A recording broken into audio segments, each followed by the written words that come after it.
Our first award that we're going to present tonight is the Lee Payne Award. For those of you who don't know, Lee Payne was basically the sculptor of the Fab Five and Matt, everything that is electric football.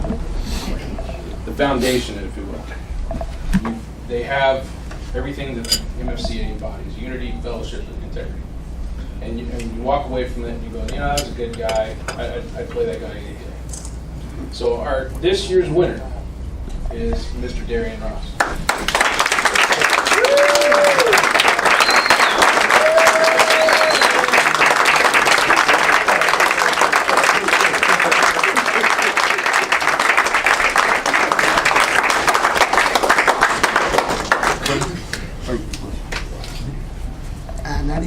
Oh, I'm sorry. I watched that. You got a speech. First of all, that's what y'all can hear me. First of all, I want to thank everybody that gave me this award. Usually, I see everybody else getting awards. Thank them. Everybody here I see is family. I don't want to, I don't have any animosity towards anybody. I love everybody in here. Like I said, this award to me is just that. Everybody up in this board, everybody in this room, they all family. So if you see me out, I shake your hand, give you love, and go from there. Amen.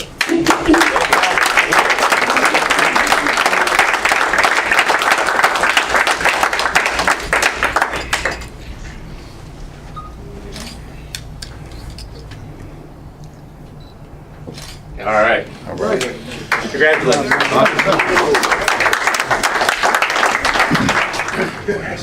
Our next award is the Flame Keeper Award.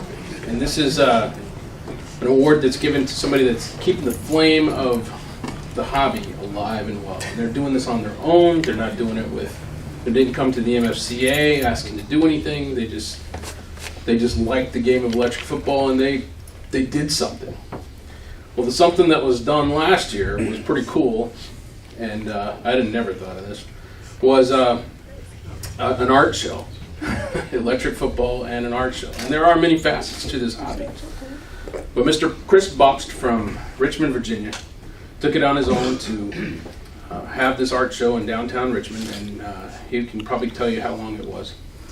I think it was a couple weeks, Chris, is that right? 2 months. 2 months, even longer than that. So, anyway, the Flame Keeper Award is Mr. Chris Baxter from Richmond.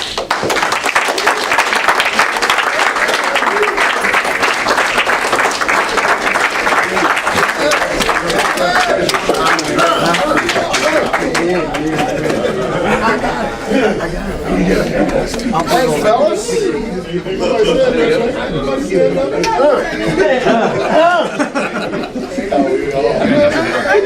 Oh, nice. Oh, man. You get some. I'm going to wear this around my neck. Okay. Man, electric football is awesome. It's funny because I had to do the pitch over and over again to the art world that was like, football, ooh, that's dumb. And then to these guys who are the toughest nuts to crack. It took me so long. I was like, I want to do an art show. No one wanted to talk to me except for Lynn. Where's Lynn? Lynn was the softest nut to crack. I hear that from my wife. And then, so from that, so they were like, a football art show. That's dumb. And then I talked to you guys. You're like, art show. That's dumb. I was like, I knew it was going to be perfect. So, I've talked about electric football. I've made the pitch, oh my God, thousands of times. And I always say, electric football was easily the most disappointing board game of the 20th century. To most people. And then I say, so you take that, like sea monkeys, that type of disappointment. But now, electric football is as close as you can get to playing football without physically playing it. And so, and I love the game. I grew up with it. I played it. I never even thought about tweaking the bass. You know, so when I first saw him, Drew, I went to Capital City Clash, and I was trying to sway people, you know, give me your stuff, you know, everyone's looking at me like I'm crazy. And then they told me Drew lives in Mechanicsville, and I run up to him in the middle of Capital City Clash, like, oh dude, you're from my neck of the woods. And I had him really hard, and he looked at me, I knew he wanted to kill me. He was like, get away from me! I'm in the middle of a game! But Drew has been the guide for me. He taught me how to tweak. He, you know, really helped me develop what little game I do have. And I'd like to thank all of you for trusting me to do the show, because it really is art. I mean, look at Tony's bills. How many people have seen Tony's bills? That's a work of art. And I've had conversations with, you know, very, you know, prominent artists, and they look at that stuff and they can't do it. So, and I can't think of another game where every bit of it is created. You know, from the figure to painting it to making it do something to having, you know, an offense and defensive strategy. There's no other game like it in the world. And we can say right now, this is only happening in Cleveland. There isn't someone else having an electric football tournament somewhere. So this is truly the only time it's happening on planet Earth right now. But so I love the game. I love the guys. I love playing the game more than anything else. And hopefully one day I'll actually win a game.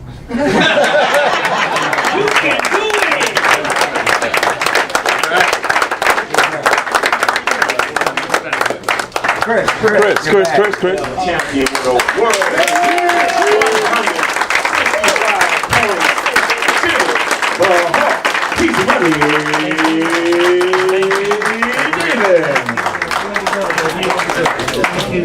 Thank you. Congratulations. Thank you very much. Thank you. Turn around. Oh, okay, thank you. Oh, I'm sorry. All right. One more. All right. Congratulations. Thank you. Yeah, They told me to keep this short, so all it I'm is gonna is do their an name Adrian on the Baxter. thing that Thank has you the very great much. legs. Just kidding.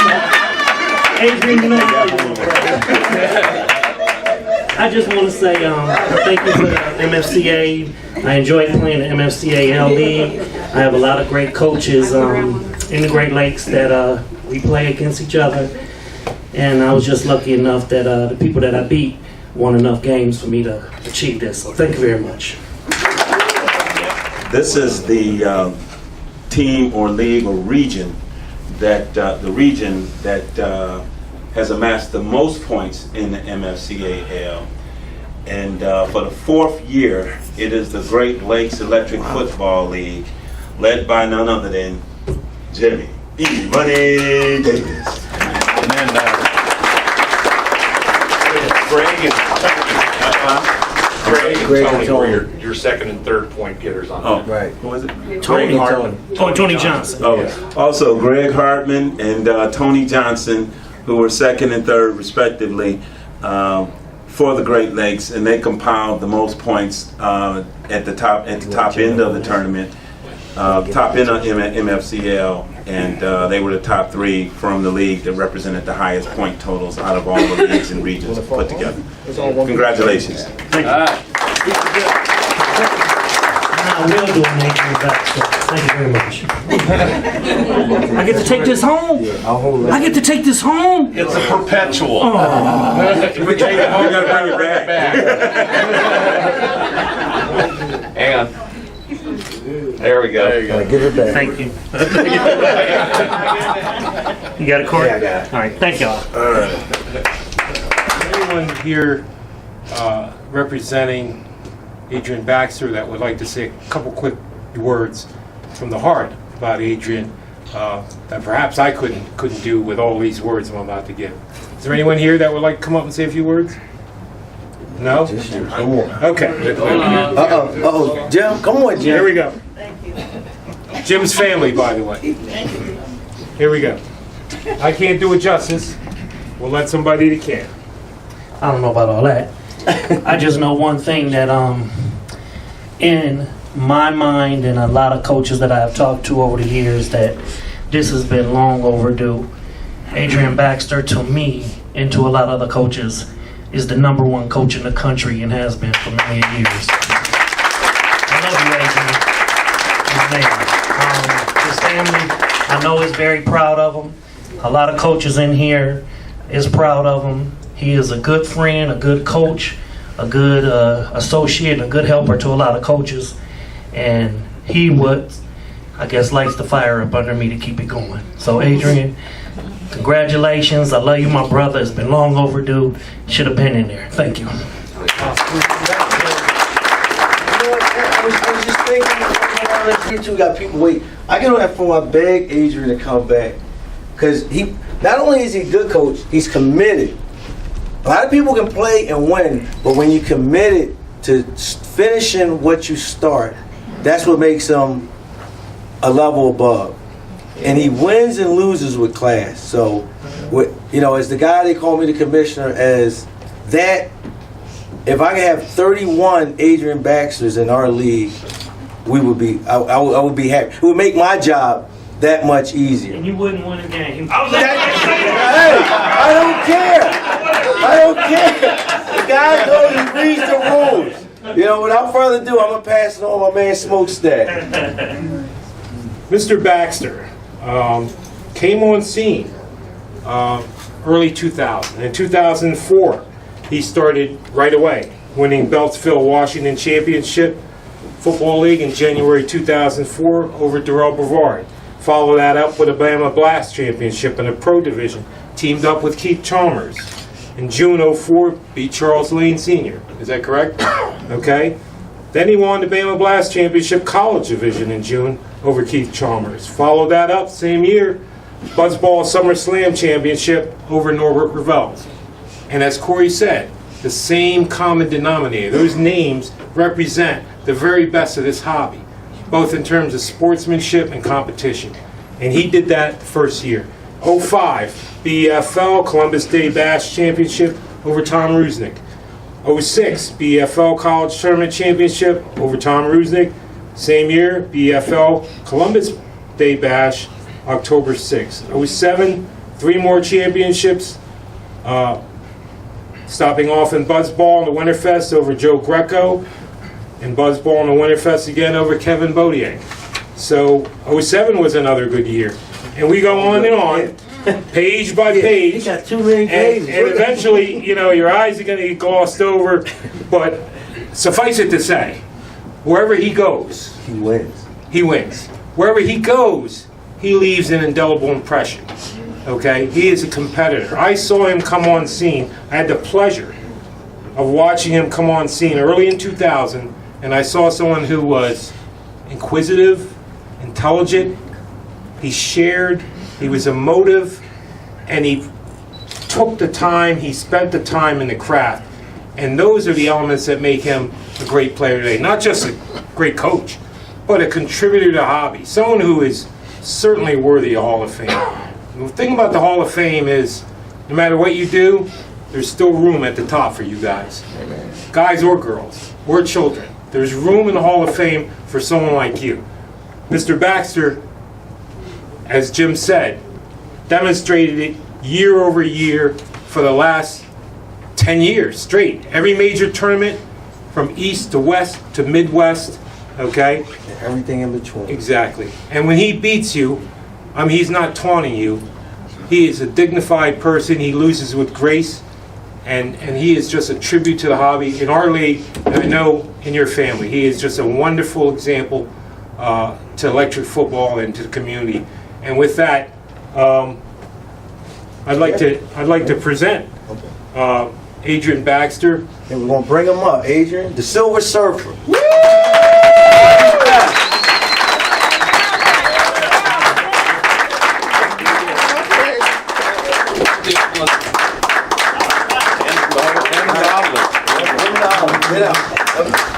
Your show, baby. Shake everybody's hand. Congrats. Congrats. Your show. Give him the mic, Corey. Yeah, he gonna get it. He gonna take it anyway. Gotta turn it on. Speak up, man. Take your time, man. Yeah, You louder than that playing the ball. Yeah. Let out a woo. just like to thank everybody for everything. Jim, thanks for stepping up. I appreciate that. All the good words. Corey, Ed, thanks for the presentation. As you guys know, this is not my area. So just wanted to thank you all for such an incredible honor. As you've already heard, that I've accomplished many things over the years in the hobby. I have been inducted into the MFCA Hall of Fame. I guess it's the greatest championship for me in electric football. And with that said, thank you.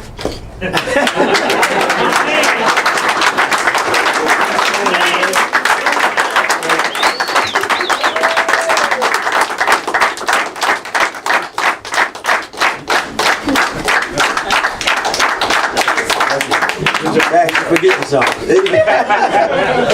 Maybe you can find some room in that trophy room. Adrian was also featured in the Washington Post. So he is like the best we got in the hobby, on and off the gridiron. Adrian, what's next now that you are now a MFCA inductee? He hasn't won Philly yet. He got to win Philly. Got to wear Philly? I'm going to focus on school. Focus on school? So you're not retiring, right? No, never. You're staying with us, right? Definitely. Okay, good deal. Good to hear that. Thing behind it. Turn it the other way. Hall of Fame guys, I want you to look over here at this camera. Hey, 1, 2. Hey, I got a camera.